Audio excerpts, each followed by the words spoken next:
행복하시죠? 네. 왜 행복한가 봤더니 밥을 내 손으로 안 하잖아. 아니, 주부가 밥하는 일이 얼마나 이게 짜증나고 힘들고 어려운 일이에요. 근데 어제 오후부터 쭉 들어오시는 거 보니까 밥을 무려 6끼를 안 하잖아. 얼마나 행복해, 주부가. 그리고 경치가 아름답죠? 예. 그래서 여러분들한테 이런 인생을 살아가면서 이런 보너스의 시간이 필요해요. 자기한테 잘해주는 시간이 필요해, 자기한테. 근데 우리는 자기한테 잘해주는 건 뭔가 어저께 성금요일도 지냈지만은 뭔가 미안한 것 같아. 자기한테 잘해주는 게 미안한 것 같아. 누구한테? 예수님한테. 나 혼자 이렇게 행복하면은 예수님한테 뭐 잘못하는 거 아닌가? 이거 남편한테 나도 맞고 살아야 되는 거 아닌가? 뭐 이런 생각을 하는 분들 혹시 계시면은 정신 차리세요. 예수님이 그렇게 십자가에 못 박혀 돌아가신 이유 중에 하나는 여러분들이 행복하라고 십자가에 못 박혀 돌아가신 거예요. 그래서 여러분들이 행복할수록 누가 행복하냐면 예수님이 행복한 거예요. 행복하려고 그러면은, 여러분들이 행복하려고 그러면은 남이 행복하게 해줄 때 행복하면 안 돼요. 이 세상에서 가장 어리석은 사람이 남이 행복하게 해줄 때 행복한 사람이 가장 어리석은 사람이에요. 자식이 효도할 때까지는 안 행복해.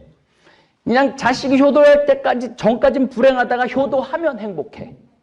남편이 잘해줄 때까지는 절대 내가 행복하면 안 돼. 남편이 잘해줄 때 그때서 난 반짝반짝 웃고 행복해야 돼. 그런 사람이 세상에서 제일 바보 같은 사람들이에요.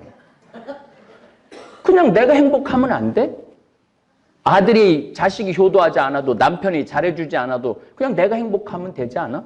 그리고 언제까지 여러분들한테 잘해줘야 돼? 자식이 여러분들 죽을 때까지 잘해줘야 돼? 남편이 여러분들 죽을 때까지 잘해줘야 돼? 그거는 내가 보기에는 완전히 자아 존중감이 없는 사람들이에요. 나는 신자들이 잘해줄 때까지 기다리고 있다가 그때 난 행복하려고 마음 안 먹어. 그리고 교우들이 나한테 잘해줄 시간도 없어요. 왜냐면 난 본당 신부도 아니기 때문에 뭐 지속적으로 신부님 챙겨주는 교우들도 없고, 그래서 내가 내린 15년 동안 본당 신부를 안 하는데 내가 내린 결론 중에 하나는 그냥 내가 행복하자.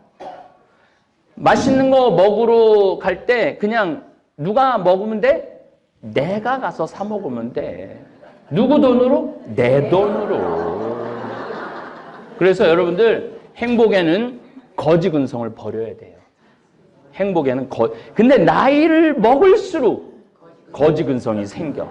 나이를 먹을수록 자기 주머니에 돈 나가는 건 절대 이건 할 수 없는 일이야. 내 주머니에서 나이를 먹을수록 돈이 있어야 된다고 생각을 하고 돈을 써야 된다는 생각을 안 해요. 근데 여러분들 나이를 먹을수록 돈을 써야 돼요. 하여튼 쓸 수 있는 데까지는 쓰세요. 신부님 말대로 쓸 수 있는 데까지 다 썼는데 그때 돈 떨어지고 돈 생기는 것도 없으면 그때는 어떻게 해요? 그때는 내가 비법을 알려줬잖아. 그때는 집에 가만히 있어. 근데 내가 보기엔 지금 대한민국의 70대 할머니들은 주머니에 돈이 3천만 원, 4천만 원 있는데도 이게 없으면 죽을 줄 알고 그냥 70살에서부터 아무것도 안 하고 가만히 있는 거야. 죽을 때까지. 그렇게 사는 거는 참 어리석은 거예요.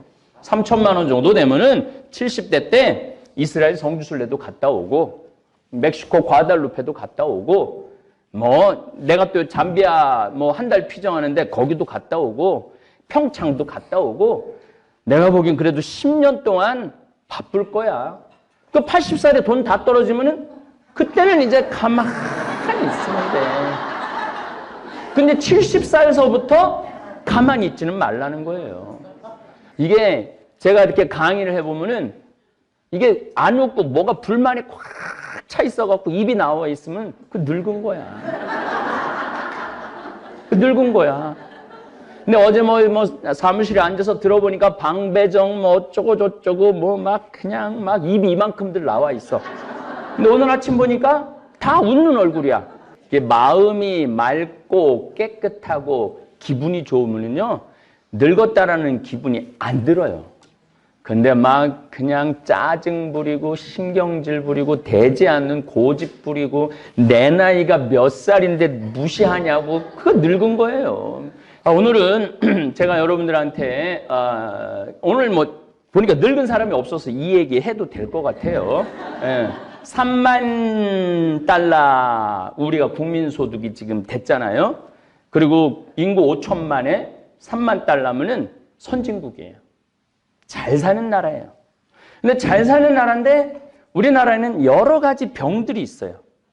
근데 그 병 중에 오늘은 교육 현실, 우리가 뭔가 이제까지 교육을 잘못한 것에 대해서 좀 말씀을 드리고 싶습니다. 뉴스를 보면 요즘 대한민국 곧 망할 것 같아요. 그렇죠? 예, 여기 있는 분들도 곧 망할 것 같은 느낌 드는 분들 많을 거예요. 여기저기서 아예 망했다고 이야기하는 정치인들도 많고 학자들도 많고 국민들도 내가 보기엔 정말 많이 늘은 것 같아요. 아니 국민소득은 3만 달러가 넘었고 7년 2개월 연속 무역 흑자인데도 불구하고 아니 망했다는 느낌이 드는 이유는 뭐가 잘못됐기 때문에 그래. 하여튼 누군가가 잘못됐어. 뭔가가 잘못됐어. 실업자는 흘러 넘쳐요.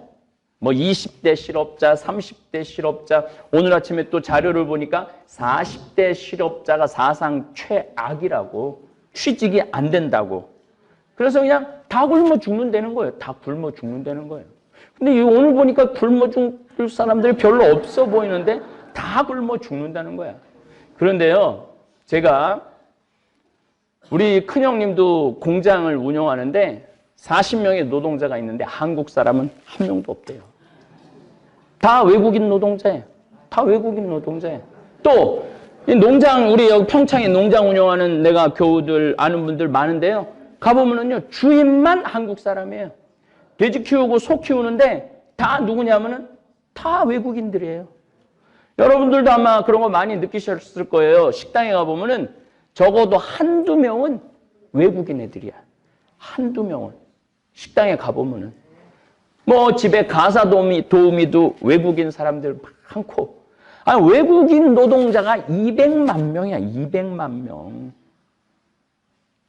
그 외국인들이 돈 다 벌어가는 거야. 우리는 그냥 거의 200만 명의 1년에 10%씩 외국인 노동자들이 한국에 증가한대요. 그러니까 1년에 20만 명씩 들어오는 거라고 보면 돼. 우리나라 대학교 졸업하는 애들 1년에 한 50만 명 되는데 30만 명, 25만 명 취직되고 20만 명 취직 안 된다는 걸 보면은 한 20년 동안 외국인 노동자들이 우리나라 이 젊은이들, 나이 먹은 사람들 일자리를 다 뺏어가는 거야. 그럼 그 사람들이 돈을 쓰느냐? 안 쓰죠. 최소한 먹을 것만 먹고 나머지는 다 어디로 보내? 다 자기 나라로 보내는 거예요. 아니 그러니까 그 200만 명의 인구가 우리나라 젊은이들이 200만 명이 공장에서 일을 하고 농장에서 일을 하고 식당에서 일을 하고 돈을 벌어갖고 쓰면은 우리나라 돌아갑니다. 돌아가요. 그러니까 3만 달러가 넘고 5천만 명이 넘는데 아니 일자리는 없다고 그러고 그러니까 200만 명이 20대, 30대, 40대가 돈을 안 벌으니까 물건을 안 사잖아요. 물건을 안 사니까 도소매업이 다 망하고 제조업이 다 망하는 거예요. 그 200만 명이 술도 먹고 옷도 사고 뭐 물건도 사야지 뺑글뺑글 돌아갈 거 아니야. 근데 그 200만 명의 외국인 그러면은 외국인 노동자들이 보통 얼마를 버느냐? 여러분들 제가 많이 물어봤어요. 외국인들한테. 얼마 정도 받느냐? 대개 300만 원 선에서 돈을 받아요. 대개 300만 원 선에서 월급. 물론 뭐 식당에서 일하는 친구들은 한 180, 뭐 190 정도 받지만 우리 형님 같은 공장 같은 데는 300 정도 받는다는 거예요. 그러니까 40명. 우리나라 애들은 4무집밖에 없고 현장에는 없는 거야. 현장에는. 그러니까 우리나라 애들이 그러면 그 애들은 대학 졸업해갖고 뭐 하느냐? 대학 졸업해갖고 취직 안 되면은 아르바이트나 몇 시간짜리 하고 컴퓨터 게임이나 하고 이런 일들이 벌어지는 거죠. 저는 200만 명의 외국인들한테 일자리를 다 내주고 대한민국을 지옥 조선이라고 이게 또 유식한 말로 지옥 조선이라고 안 그러고 영어로 또 헬 조선이라고 헬이 지옥이라는 뜻이거든. 헬 조선이라고 그러고 금수저, 흑수저 나누는 것 자체가 내가 보기에는 웃긴 일이에요. 금수저, 흑수저가 어딨어?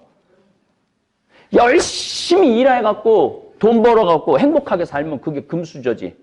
뭐 아버지가 뭐 장관이고 아버지가 기업이고 아니 세상에 태어날 때부터 온 나라 사람들이 다 기업인 경우가 어딨어. 이게 우리나라가 조선시대에 농사짓고 뭐 상업하고 이런 거 기술자를 우습게 보는 게 우리 안에 지금 그대로 남아있는 거예요. 호주는 그 한 주택단지에 치과의사랑 조족 벽돌 쌓는 사람이랑 같이 살아요. 왜 같이 사느냐면은 월급이 같아. 또 어떤 경우는 벽돌 쌓는 사람이 치과의사보다 더 번대. 그래서 같은 아파트에 살 수가 있는 거야. 같은 아파트에. 그리고 실질적으로 내가 요즘 우리 생태마을 조경을 싹 다시 해요. 여러분들 이제 정말 오시면 행복하라고. 우리 조경하는 우리 교우예요. 최 회장님이라고 저하고 한 20년째 일을 하고 있는데 지금 그 아들 둘도 아버지 따라다니면서 일해요. 그 친구도 하루 일당이 20만 원, 25만 원이에요. 또 자기네들이 프로젝트 같은 거 하면은 한 달에 못 벌어도 한 7, 800 벌어요. 한 달에. 돌만 싸도, 물론 이제 돌도 쌓고, 소나무 전지도 하고, 그러니까 이 기술만 있으면요, 그 정도 벌어요. 근데 이게 하루아침에 기술이 생겨? 20대부터 열심히 해야지 기술이 쌓이는 거지. 30살, 40살, 50살 돼야지 정말 예술가가 될 수 있는 거 아니에요. 그런데 일단은 대학 졸업해갖고 대기업에 취직하지 못하면 그때부터는 흑수저라고 그러면서 일반 중소기업에도 취직을 안 하고 공장에도 취직을 안 하고 이 기술적인 데 취직을 전혀 안 하는 거예요. 그러고 난 다음에 뭐 정부가 잘못됐느니 무슨 뭐 정치가 잘못된 내가 보기에는 가정이 잘못됐어요. 가정이. 대한민국이 불행하다고 생각하는 많은 분들의 그 첫 번째 깊은 병은 1등을 해야 되고 인류대학을 가야 한다는 병이에요. 이 병이 고쳐지지 않는 한 대한민국은 행복하기 쉽지 않아요. 1등도 행복하고 꼴등도 행복하다고 생각해야 돼. 아니 공부 잘하는 게 뭐가 대수야? 잘 외우겠지. 우리나라 공부 잘하는 건 잘 외워갖고 답 잘 맞히는 건데. 그게 뭐가 그렇게 훌륭한 사람이라고 공부 잘하면 아이고 훌륭하다 그러고 공부 못하면 너 같은 게 이 세상에 왜 태어났냐고 그러고 이게 내가 보기엔 가장 깊은 병이에요. 자식을 하나 둘밖에 낳지 않고 있잖아요 지금요. 그러니까 자식이 머리가 나빠도 공부에 취미가 없어도 부모가 쓸 수 있는 모든 돈을 들여가면서 사교육비 들여가면서 인류대학 들여보내는 일에 부모 20대, 30대, 40대들이 인생 전부를 거기다 거는 거예요. 자기가 버는 모든 돈을 자식 서울대학 집어넣는데 다 쓰는 거야. 초등학교 때까지는 웬만하면 따라가요. 우리나라 사람은 머리가 좋기 때문에. 근데 중고등학교 때부터는 안 되는 애는 아무리 돈을 쏟아 넣어도 안 돼요. 안 되는 애는. 그러면은 누가 포기해야 되냐면 부모가 포기해야 돼. 야, 너 하는 거 보니까 너는 제가 옛날부터 한 얘기가 있죠. 사람은요, 몸으로 살 사람이 있고 머리로 살 사람이 있어요. 근데 몸으로 살 사람은 90%가 몸으로 살 사람이에요. 대부분은. 10%만 머리로 살 사람이야. 신문이 기준이 어떻게 되느냐? 예전에는 한 반에 한 6, 70명 됐을 때 내가 기준을 반에서 10등 안에 들면은 머리로 사래고 11등부터는 몸으로 살래라고 내가 말씀을 드렸어요. 근데 요즘은 내 친구 중에 선생님이 있는데 한 반에 30명밖에 안 된대. 그러니까 이제 내 아이가 중학교 올라가고 반에서 5등 안에 들면은 머리로 살래고 6등부터는 몸으로 살 애들이에요. 그럼 걔네들은 학원 보내지 말아야 돼요. 학원 보내지 말고 마음껏 뛰어 놀게 해줘야 돼. 누구하고? 엄마하고. 근데 이제 중고등학교 때 애들이 못 따라가면은 인류대학에 점점 멀어지면은 인류대학에 점점 멀어지면서 부모 자식 지간도 점점 멀어지는 거야. 사랑의 관계가 돼야 되는데 점점 원수의 관계가 돼. 그러니까 공부도 못하고 부모하고 사랑도 없는 거야. 그러니까 얘네들이 문제고 이 부모들이 내가 보기엔 문제예요. 그럼 인류대학은 몇 퍼센트가 들어가느냐? 상위 3%에서 5% 안에만 들어가는 거예요. 그러니까 100명 중에 서울대학, 연고대 가는 거는 3명 내지 4명만 들어가. 그러니까 나머지 95%는 태어나서부터 20년 동안 토요일, 일요일, 방학도 포기하고 오롯이 책상에 앉아서 공부만 하고 앉아 있는 거예요. 그런데 제가 보기에는 그 3%에서 5% 되는 애들은 중고등학교 때 그 어려운 거 다 이해하면서 소화가 돼. 근데 나머지 95%는 이해 안 되는 게, 그래서 수포자, 뭐 영포자, 그 수포자가 무슨 뜻이냐면 수학 포기자야. 수학을 포기할. 그러니까 만약에 중학교 때 수학을 포기하면은 얘는 인류대학 못 가는 거야. 근데 그걸 이해가 안 되는 걸 끌고 가려고 그러니까 애도 괴롭고 부모도 괴롭고 힘든 거죠. 그래서 제가 보기에는 대한민국의 첫 번째 깊은 병은 1등 병이야. 어렸을 때 실컷 뛰어놀고 운동 열심히 해서 몸도 마음도 튼튼한 아이들은 어디에 갖다 놓아도 살아요. 이게 아무것도 아닌 것 같은데 실질적으로 어렸을 때 공부 못한다고 구박 안 받고 괜찮다고 나가서 뛰어놀으라고 그래갖고 실컷 뛰어노는 애들은요 커서도 아무 문제 없이 살아요. 근데 우리 여기 박 신부님, 박현민 베드로 신부님, 상담소장 신부님이 요즘 상담하러 엄청나게 많이 와요. 내가 보기에는 여기도 지금 상담받아야 될 사람 한 60%는 상담받아야 될 거야. 지금 마음 안에, 지금 자기 안에 있는 그 문제를 해결해야 되는데, 근데 하여튼 여러 케이스가 너무너무 많은데 대부분의 그 젊은 20대, 30대 아이들의 문제는 대부분이 어렸을 때 중고등학교 때 공부 못한다고 구박받은 애들이에요. 대부분이. 왜냐면 어렸을 때부터 엉덩이 두들기고 엄마가 아빠가 안아주고 우리 딸 우리 아들 최고 꼴등하는데도 우리 아들 우리 딸 최고라고 그러고 그냥 사랑한다고 그러고 꼴등하는데도 계속 그런 애들은요 우울할 수가 없어요.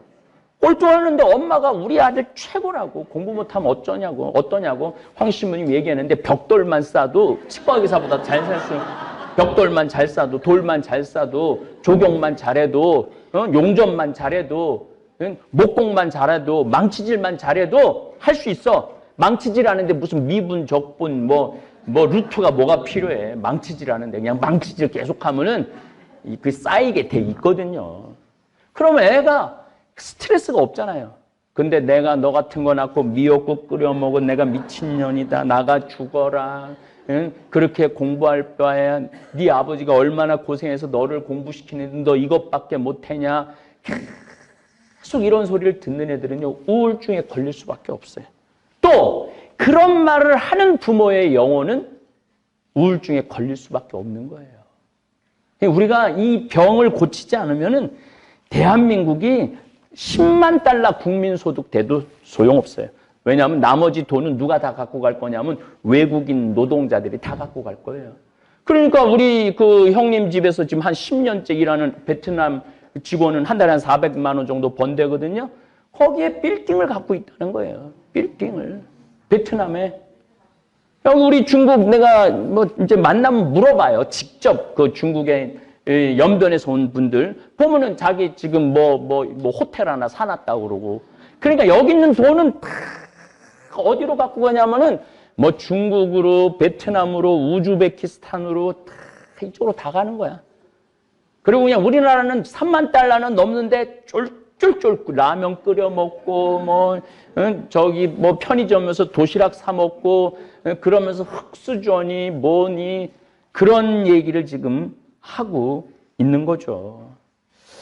정말 수도 없이 제가 여러분들한테 이야기하지만 교육비 쏟아 넣은 돈으로 보험금이나 적금이라도 들어두면 자녀가 청년 실업, 청년 빚에 시달리지 않아요.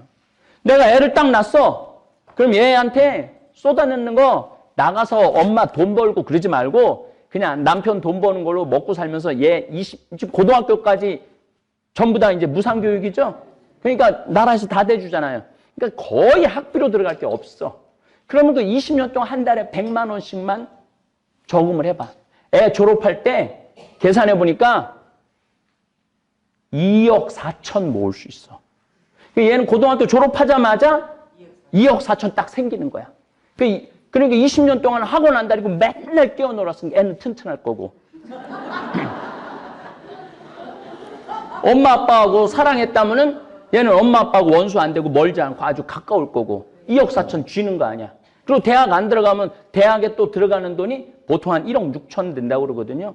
그럼 대학까지 안 가면은 얘는 4억을 질 수 있어. 4억을. 이게 웃을 일이 아니에요. 웃을 일이 아니에요. 절대 웃을 일이 아니에요. 내 이야기를 듣고 어렸을 때부터 자녀 학원 안 보낸 부모들 많아요. 내 본당 신부할 때 내가 이 이야기한 지 28년 되니까. 그리고 신부님 말대로 정말로 얘네들을 위한 보험, 적금 보뒀는데 학원 안 보내는 돈으로 그 전제 조건이 있죠. 학원 안 보내고 집에서 노는데 누구하고 놀아야 돼? 부모하고 놀아야 돼. 미국은 학교 딱 끝나면은 누구하고 있어야 되냐면 부모하고 있어야 돼요. 만약에 부모가 어디 파티를 가잖아요. 그럼 애 데리고 가야 돼. 파티장에. 그리고 애가 자기네들 모임에 가면은 누가 데려다 줘야 되냐면 부모가 데려다 주고 기다리고 있다가 데리고 와야 돼. 거의 부모하고 같이 있는 거야. 우리나라처럼 일주일에 아버지 얼굴 한번 못 보는 경우 이거는 부모 자식 관계 아니죠. 자, 그럼 이제 좀 구체적으로 좀 말씀을 드릴게요. 내 조카들이 정말로 서울대학은커녕 서울에 있는 대학도 졸업한 애가 한 명도 없어요. 내 조카가 6명인데. 근데 얘네들이 내 말대로 우리 형제들이 내 말 잘 들었어. 다 모아서 적금을 줬어. 적금을 줬는데 얘네들 가게 하나 차려주는데 1억이 채 안 되더라고요. 번듯한 가게 하나 차려주는데. 그러니까 다 차려준 거예요. 그 돈으로 학원 안 보낸 돈으로 1억을 차려줬는데 얘네들 지금 우리 첫 번째 한 해는 벌써 대학 졸업한 지 한 거의 10년 정도 되는데 얘는 지금 벤츠 타고 다녀요. 벤츠. 얘는 어느 학교 나왔느냐면 저 천안에 무슨 대학을 졸업했어요. 이게 우리가 대학에 떨어졌다고 인류대학에 못 갔다고 나쁜 놈 죽일 놈 하는 가정 분위기랑 괜찮아. 공부 못해도 괜찮아. 어려운 사람 도와주고 정말로 너 하느님 보시기에 좋은 사람으로 자라면 돼. 엄마 아빠가 사랑해주고. 그런 애들은 사업을 해도 잘하더라고. 얘는 분점까지 냈어.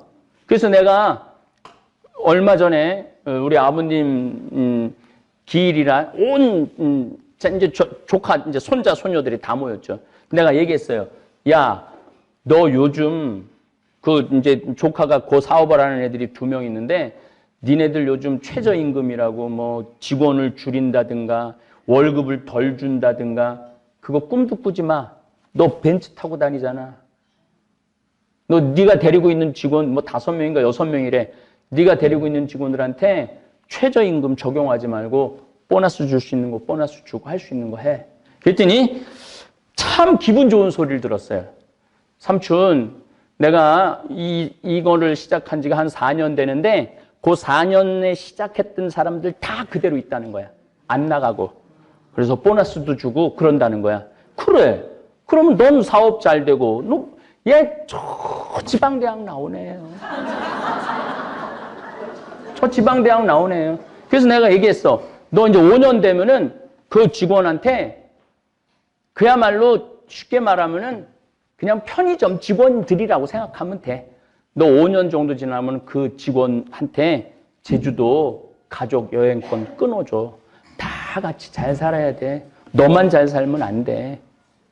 그거 알았다는 거예요. 아니, 그리고 내가 너무 기분 좋았다는 거는 4년, 5년 그 같이 창업했을 때 같이 쭉 왔다는 건 그만큼 잘해줬다는 얘기죠. 잘해줬다는 얘기죠. 막 대한항공에 뭐 조모처럼 막 땅콩 막 안각봤다고 귀싸대기 때리고 무릎 꿇히고 이거는 제가 보기에는 근본 교육 자체가 잘못된 거예요. 1등병에 최고병에 해갖고 다 같이 잘 살아야죠. 대기업 다니지 않아도 인류대학 나오지 않아도 성실하고 즐거운 인생을 살면 돈도 충분히 벌게 되어 있고 행복하게 살 수 있어요. 근데 대한민국은 인생을 거꾸로 살아. 아이 때 행복하게 살아야 어른이 돼서도 행복하게 사는데 아이 때 공부하느냐고 행복할 시간이 없는 거예요. 그러니까 막 밤 11시 애들 어제 내가 오늘 뭐 늘 하는 얘기지만 다시 유튜브를 보니까 애들이 하는 얘기가 그래요. 새벽 1시까지 지옥이라는 거예요. 지옥. 그러니까 중고등학교 때 지옥을 사는 애들이 대학에 또 무슨 뭐 스펙 쌓아야 된다고 뭐 영어 해야 되고 뭐 해야 되고 무슨 자격증 있어야 된다 그러고 뭐 또 대학에 뭐 옛날엔 대학생들이 뭐 배낭 메고 놀러도 많이 갔는데 요즘은 그럴 시간도 없다는 거예요. 그래갖고 나중에 대기업에 들어가서 행복하라고 그러면은 아니 태어나면서부터 27, 8살까지 안 행복한 애가 대기업 들어간 날부터 행복할 것 같아요? 그거는 있을 수 없는 일이에요. 우리 인생에 나중에 행복한 건 없어요. 지금 행복한 사람이 나중에 행복한 거예요. 근데 우리는 항상 나중에 언젠간 행복하겠지. 내가 지금 참고 내가 열심히 돈 벌면 열심히 공부하면. 그래서 지금 대한민국은 거꾸로 살고 있어. 거꾸로. 행복하려면 언제 행복해? 지금 행복해야 돼. 지금. 그래서 내가 조카들을 만나서 항상 조카들한테 너 사업 잘하는 비법 삼촌이 하나 알려줄게. 너 이것만 하면은 너는 떼돈을 벌게 돼 있어. 실질적으로 얘네들 떼돈을 벌고 있고 그 비법이 삼촌 뭐예요? 딱 손님하고 눈이 마주치는 순간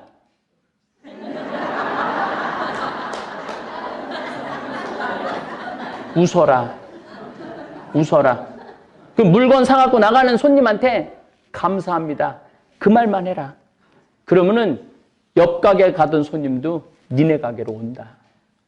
그 어떻게 하는지는 잘 몰라도 그 우리 이제 누나들이 그렇게 사업을 잘하는데 형 아들도 누나들이 그 찾아갖고 해줘갖고 하는데 그 아이도 이번에 또 2호점을 낸다고 그러더라고요. 얘 대학 졸업한 지 이제 2년밖에 안 된 애야. 2년밖에 안 된 애가 벌써 2호점을 여는 거죠. 그러니까 금수저, 흙수저가 어딨어. 인류대학 나오면 행복하고 얘도 걔는 어느 대학 걔는 둘 다 천안에 있는 대학을 나왔네, 애들이.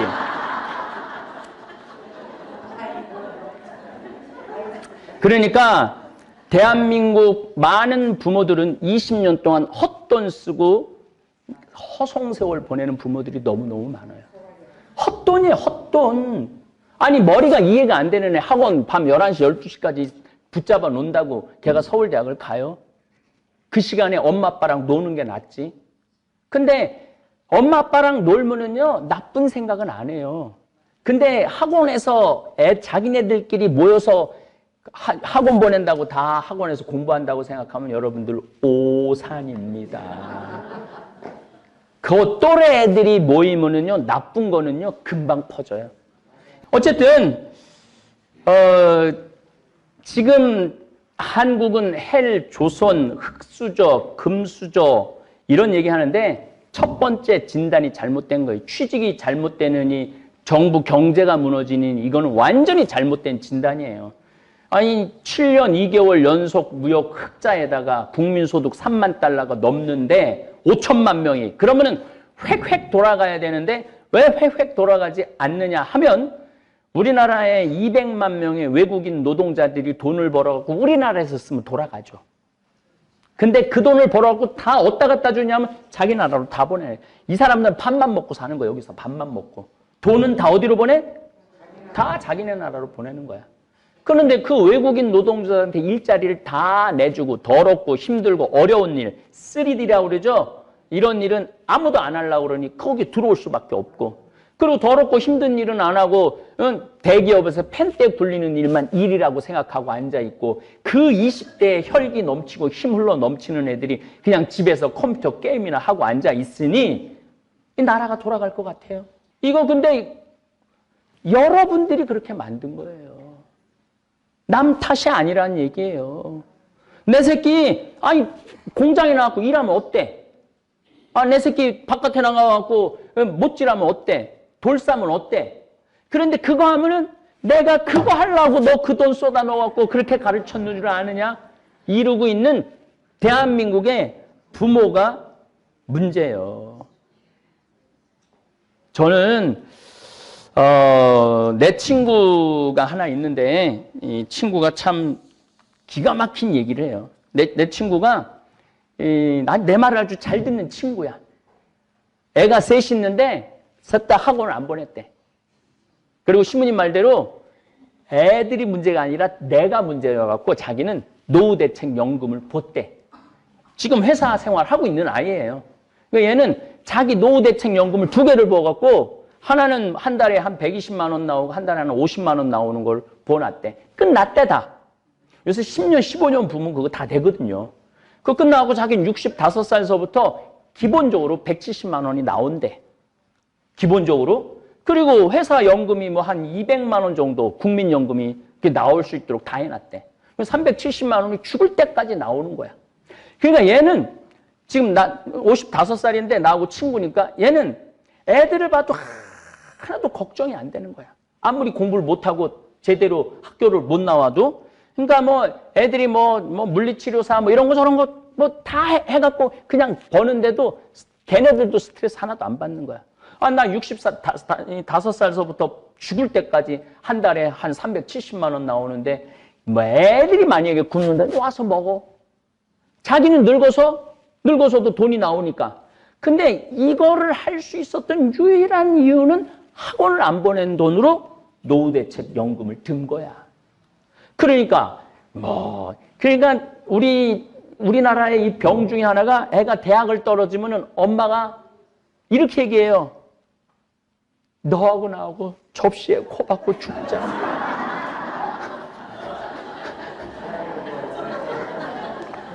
아니 대학 떨어지는 게 접시에 코 박고 죽을 일이야? 등록금이 700만 원이더라고. 뭐 그다음에 얘가 좀 멀리 뭐 가면은 뭐 방세, 뭐 책값, 뭐 생활비 이런 거 다 합치면은요 보통 한 학기에 1,000만 원 정도 들어가요. 그 4년이면은 8천만 원이야. 8천만 원. 그 어쩌고저쩌고 하면 1억. 거기다가 또 엄마 나 저기 뭐야 중간에 뭐 해외 연수 좀 보내줘. 그럼 막 2억 훌쩍 넘어가는 거. 그 2억하고 한 살서부터 20살 때까지 2억하고 얘는 그거를 전부 다 노후대책연금으로 보둔 거야.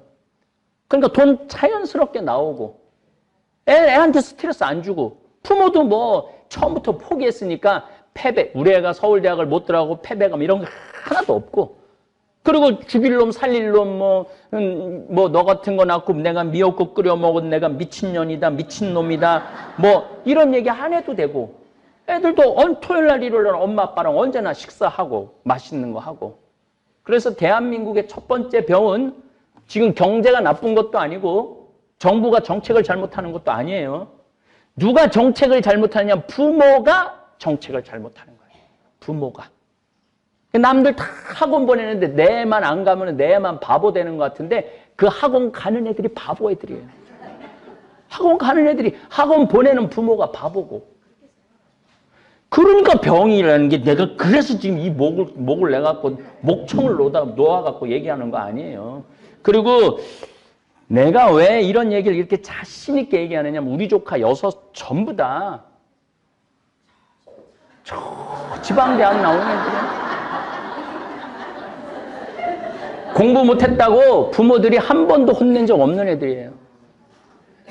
그런데 걔네들 살아가는 모습을 보면 어렸을 때 밝고 맑게 자랐던 애들은 커서도 밝고 맑더라 이거예요. 근데 어렸을 때 공부를 잘하든 못하든 잘하는 애는 잘해서 스트레스 받고 못하는 애들은 못해서 스트레스 받는 애들은요 나중에 커서도 인간관계도 못 맺고 형제 우애도 안 좋고 부모 자식도 안 좋다 이거예요.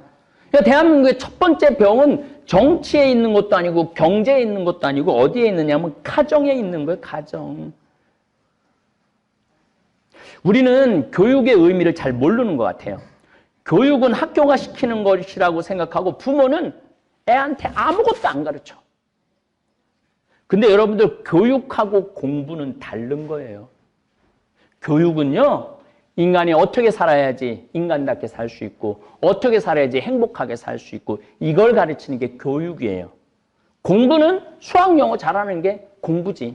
그러니까 대한민국 애들은 공부는 배워도 교육은 안 배우는 거야. 이거 문제가 많지 않아요? 아, 내가 장가를 가야지 이게 확실히 얘기를 하는데 이게 장가를 안 가갖고 얘기를 못하는 게 참. 유대인들을 얘기를 좀 할게요. 제가 한번 유대인의 교육에 대한 이야기는 한번 따로 꼭지를 내서 여러분들한테 말씀을 드리겠습니다. 유대인들은 13살이 되면은요, 애 통장에 5만 달러를 넣어준대요. 5천만 원을. 그래갖고 그걸 가지고 애하고 얘기를 했는데 어느 주식, 우리처럼 또 무슨 뭐 위험한 주식 뭐 이런 거 말고 그냥 5년, 10년 묻어둘 주식을 애하고 상의해서 사둔대.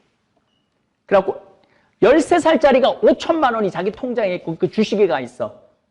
그래갖고 일주일에 한 번, 2주일에 한 번 엄마 아빠하고 꼭 확인을 한대요. 야, 주식이 올랐다.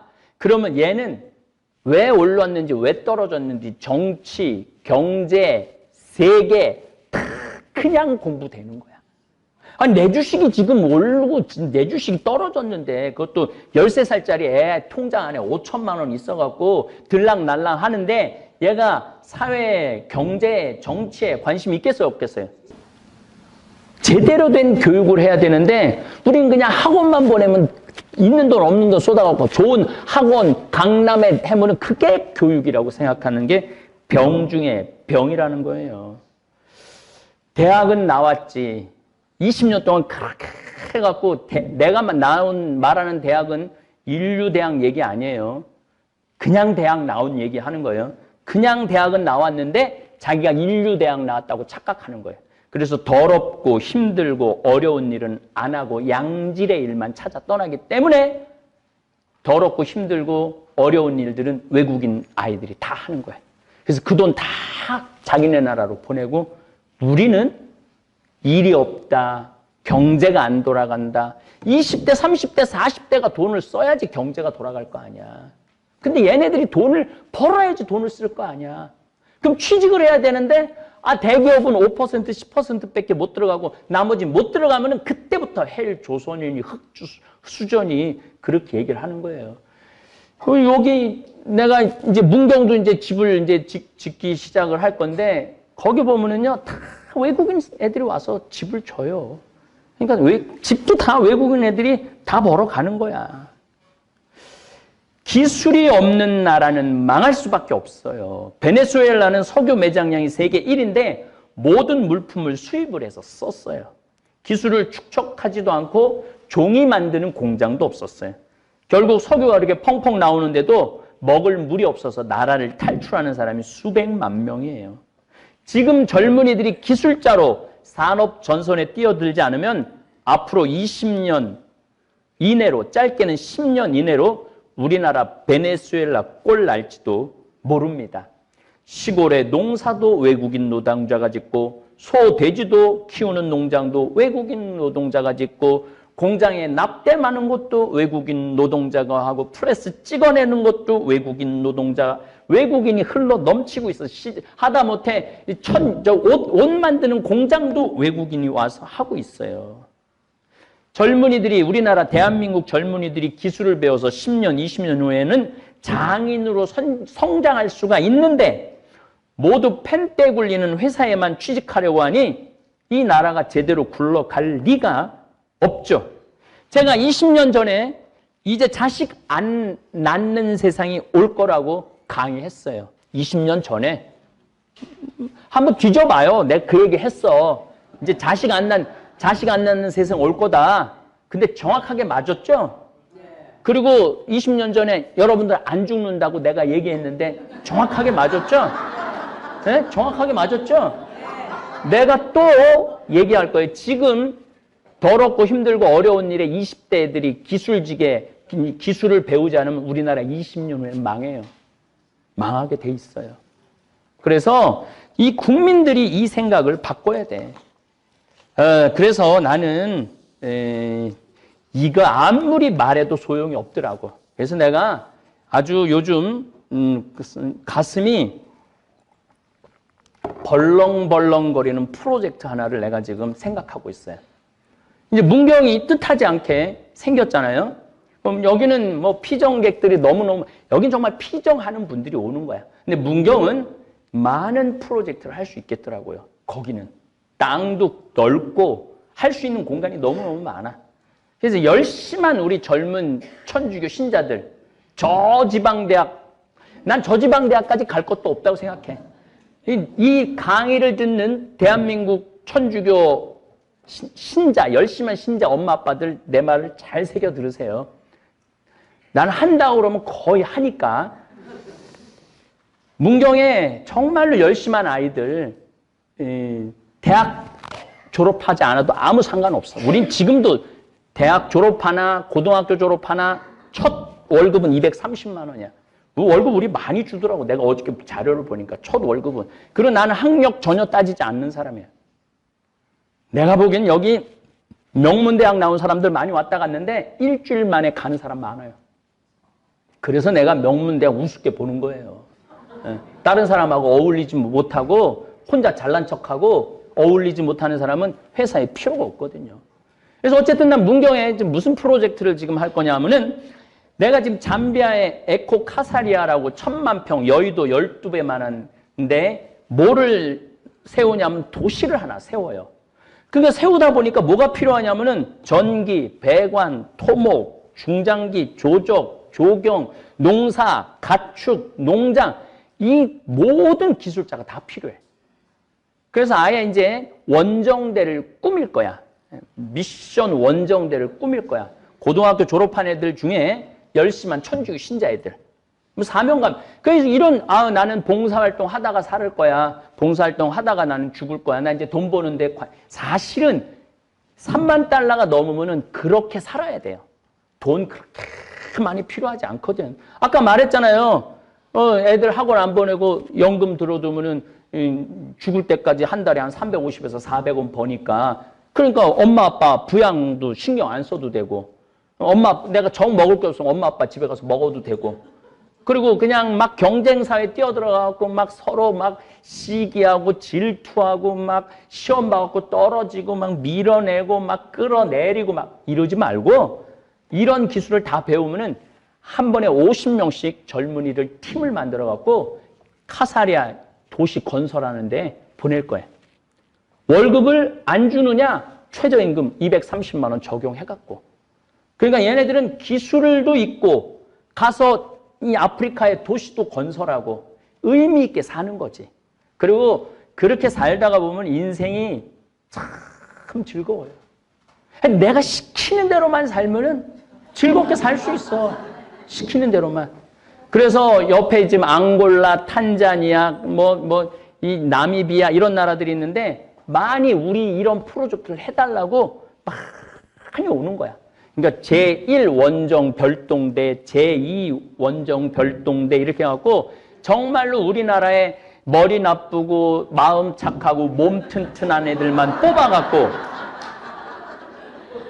문경에서 이제 영적인 훈련이 돼갖고 그래갖고 그런 데 가갖고 봉사활동하면은 거기만 보낼 거야. 뭐 인도, 남미 얼마나 보낼 데가 많아요. 시무인 그 돈은 어디서 돈은 난 한 번도 걱정한 적이 없어요. 걔네들이 그렇게 하면 그 값 다 해. 다 자기 벌 건 다 하더라고. 그러니까 우리가 이렇게 꾸며줘갖고 그러니까 더럽고 힘들고 어려운 일을 하는 걸 창피하게 생각하지 않고 더럽고 힘들고 어려운 일을 빛을 만들어주는 거는 지금 제3국에 전부 다 파견해갖고 도시 만들어주고 거기 아주 기가 막힌 이제 정말 예술 작품들을 만들어 놓는 정도까지. 그래서 이 원정대 친구들이 한 5년, 10년 정도 지나고 나면 한국에 들어오면은 내가 보긴 뭐 없어서 얘네들은 취직할 데가 없어서 어서 모셔갈 정도로 그런 지금 계획을 해요. 그러니까 내가 고민하다가 이건 남 탓할 것도 아니고 정부 탓할 것도 아니고 내가 머리 나쁘고 착하고 튼튼한 애들을 뽑아갖고 내가 이걸 뭔가를 좀 하나 만들어야 되겠다. 이게 어떻게 보면은 이 운동이 성공을 하면은 아마 우리나라에 좋은 표본이 되지 않을까 그런 생각을 합니다. 이 인생은 길어졌습니다.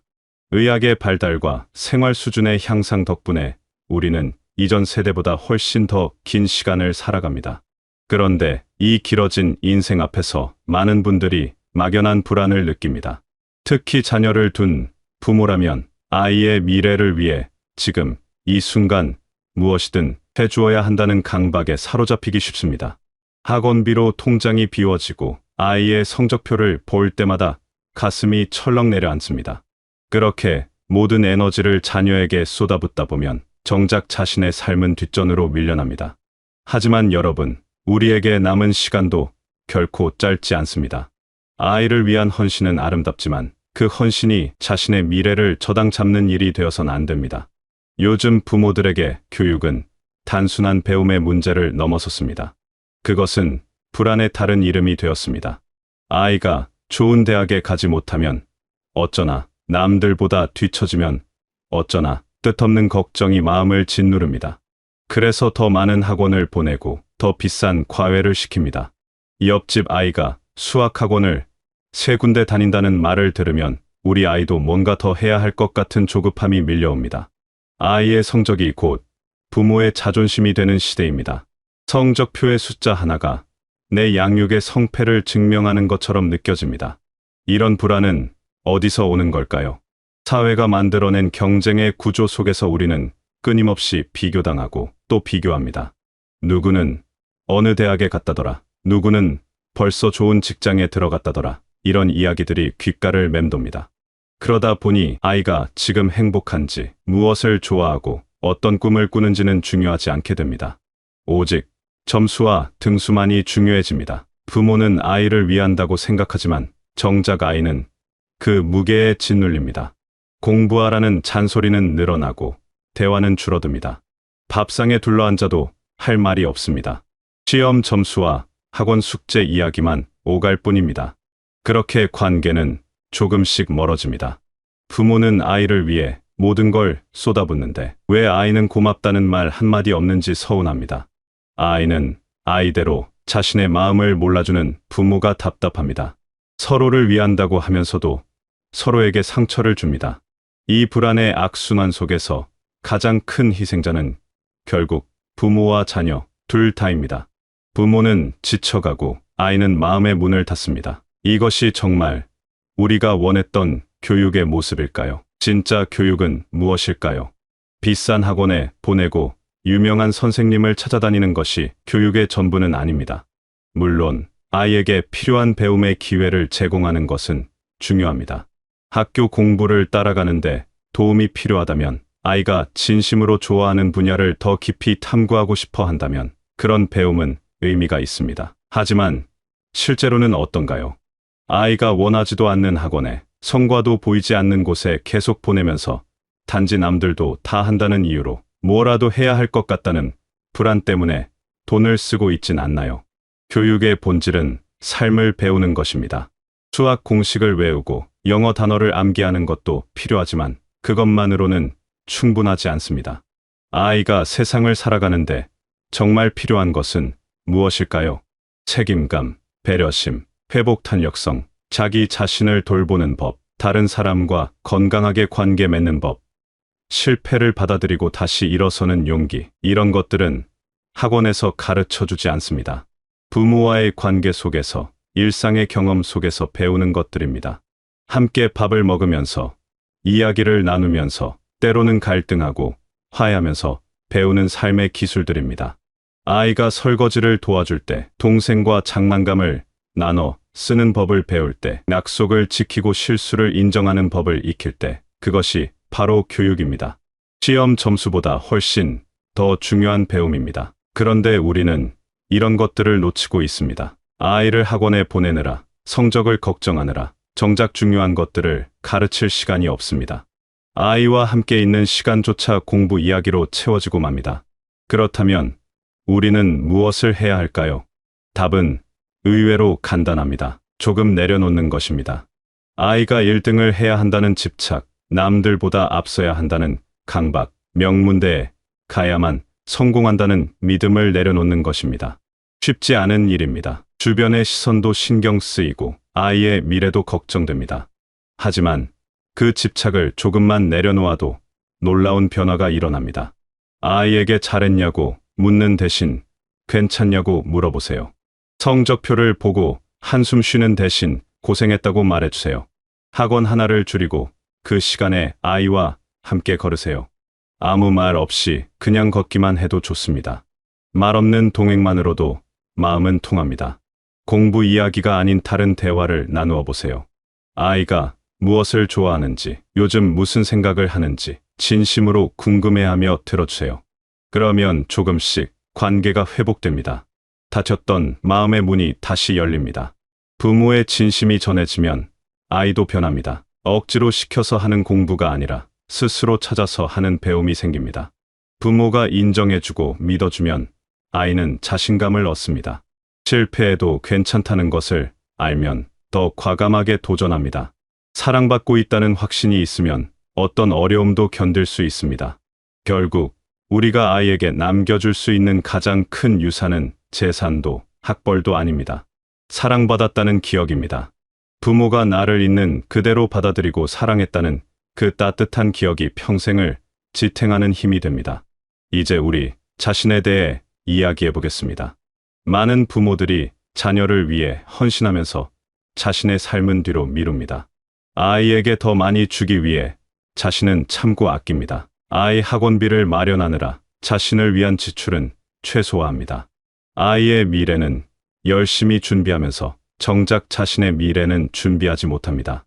그러다가 문득 정신을 차려보면 아이는 이미 자라서 독립했고 자신은 아무런 준비 없이 긴 미래를 마주하게 됩니다. 우리의 인생은 이제 정말 길어졌습니다. 자녀가 성인이 되고 난 후에도 수십 년의 시간이 남아 있습니다. 그 긴 시간을 어떻게 보낼 것인가? 이것은 단순한 경제 문제가 아닙니다. 삶의 질과 존엄성의 문제입니다. 자녀에게 짐이 되고 싶지 않다면 스스로를 돌볼 수 있는 힘을 길러야 합니다. 그것이 부모로서의 마지막 책임일 수도 있습니다. 불필요한 사교육비를 한번 점검해 보세요. 아이가 진짜 원하지도 않고 성과도 없는 학원이 있다면 과감히 정리하세요. 그 돈으로 미래를 준비하세요. 연금을 들거나 안정적인 자산을 조금씩 쌓아가세요. 당장은 아이에게 덜 해주는 것 같아 마음이 불편할 수 있습니다. 하지만 장기적으로 보면 이것이 아이를 위한 일이기도 합니다. 경제적으로 안정된 부모는 자녀에게 심리적 짐을 주지 않습니다. 자식 걱정 없이 자기 인생을 살 수 있는 부모의 모습이 자녀에게는 오히려 안심이 됩니다. 또한 자신을 위한 투자도 필요합니다. 건강을 챙기세요. 몸이 건강해야 긴 인생을 견딜 수 있습니다. 새로운 것을 배우고 관심사를 넓혀보세요. 자녀 이외의 다른 관계들도 소중히 하세요. 친구도 만나고 취미도 가지고 자신만의 즐거움을 찾으세요. 아이만 바라보고 살다가 아이가 떠나면 텅 빈 마음을 어찌할 수 없게 됩니다. 하지만 자신의 삶이 충실하면 자녀의 독립도 자연스럽게 받아들일 수 있습니다. 자녀도 부담 없이 자기 길을 갈 수 있습니다. 이 모든 것은 결국 균형의 문제입니다. 자녀를 사랑하되 집착하지 않는 것, 최선을 다하되 자신을 잃지 않는 것, 현재를 살되 미래도 준비하는 것. 이런 균형을 잡는 것이 쉽지는 않습니다. 주변의 압력도 있고 내면의 불안도 있습니다. 하지만 한 발짝씩 나아가면 됩니다. 완벽하지 않아도 괜찮습니다. 조금씩 변화하려는 노력 자체가 의미 있습니다. 자녀 교육에 대한 집착을 내려놓는다는 것은 자녀를 포기하는 것이 아닙니다. 오히려 진정으로 자녀를 위하는 것입니다. 아이를 믿고 아이의 길을 존중하며 아이가 스스로 배우고 성장할 수 있도록 지켜봐 주는 것입니다. 때로는 지켜보는 것이 개입하는 것보다 더 큰 사랑입니다. 아이를 통제하려는 욕구를 내려놓고 아이의 선택을 응원하는 것. 그것이 성숙한 부모의 자세입니다. 그리고 자신의 인생도 소중히 여기는 것입니다. 부모이기 이전의 한 사람의 인간으로서 자신의 행복도 중요하다는 것을 인정하는 것입니다. 자녀를 위해 모든 것을 희생하는 것이 이덕처럼 여겨지던 시대도 있었습니다. 하지만 이제는 다릅니다. 부모도 행복할 권리가 있습니다. 아니, 부모가 행복해야 자녀도 행복합니다. 불행하고 희생적인 부모의 모습은 자녀에게 짐이 될 수 있습니다. 오히려 자기 삶을 즐기며 사는 부모의 모습이 자녀에게 긍정적인 영향을 줍니다. 교육은 중요합니다. 자녀의 성장을 돕는 것도 중요합니다. 하지만 그것이 전부는 아닙니다. 삶에는 교육보다 더 중요한 것들이 많습니다. 사랑, 관계, 건강화. 이런 것들은 학원에서 배울 수 없습니다. 성적표에 나타나지도 않습니다. 하지만 인생을 살아가는데 가장 필요한 것들입니다. 여러분, 조금 쉬어가도 괜찮습니다. 모든 것을 완벽하게 할 필요는 없습니다. 남들과 비교하지 마세요. 각자의 가정에는 각자의 사정과 속도가 있습니다. 느리게 가도 됩니다. 때로는 멈춰서 쉬어가도 됩니다. 중요한 것은 방향입니다. 불안과 강박이 아닌 사랑과 신뢰로 나아가는 것입니다. 자녀와의 관계도 자신의 미래도 모두 지금부터 시작하면 됩니다. 늦었다고 생각하지 마세요. 지금이 바로 시작할 때입니다. 오늘부터 아이에게 조금 더 따뜻한 말을 건네보세요. 오늘부터 자신을 위한 작은 준비를 시작해보세요. 작은 변화들이 모여 큰 변화를 만듭니다. 교육 집착을 내려놓는다는 것은 포기가 아니라 지혜입니다. 무엇이 정말 중요한지 아는 것, 우선순위를 바로 세우는 것, 그것이 진짜 어른의 공부입니다. 이 인생의 후반을 준비하는 것도 공부입니다. 자녀를 믿고 기다려주는 것도 공부입니다. 자신을 사랑하는 법을 배우는 것도 공부입니다. 이 모든 변화의 시작은 작은 결심에서 출발합니다. 오늘 하루만이라도 아이의 성적에 대해 묻지 않기, 한 달에 한 번 자신을 위해 무언가 해보기, 불필요한 지출을 줄이고 미래를 위해 저축하기, 이런 작은 실천들이 쌓이면 인생이 바뀝니다. 자녀와의 관계도 좋아지고 자신의 미래도 밝아집니다. 여러분, 스스로에게 너무 엄격하지 마세요. 완벽한 부모는 없습니다. 누구나 실수하고 후회하고 다시 시작합니다. 그것이 인간입니다. 중요한 것은 방향을 잃지 않는 것입니다. 사랑하는 마음을 잃지 않는 것입니다. 때로는 서툴고 부족해도 그 마음만은 변함없이 지켜가는 것입니다. 긴 인생, 이제 우리에게 남은 시간도 소중합니다. 자녀도 소중하지만 여러분 자신도 소중합니다. 두 가지 모두를 지켜가는 지혜로운 선택을 하시길 바랍니다. 교육 집착을 내려놓고 진짜 중요한 것들을 붙잡으시길 바랍니다. 자녀와 따뜻한 관계를 유지하면서도 자신의 미래를 단단히 준비하시길 바랍니다. 불안이 아닌 사랑으로, 강박이 아닌 신뢰로, 조급함이 아닌 여유로 남은 인생을 아름답게 채워가시길 바랍니다. 여러분의 선택이 지혜롭기를, 여러분의 마음이 평안하기를, 여러분의 미래가 안정되기를, 그리고 무엇보다 여러분과 여러분의 가족 모두가 행복하기를 진심으로 응원합니다.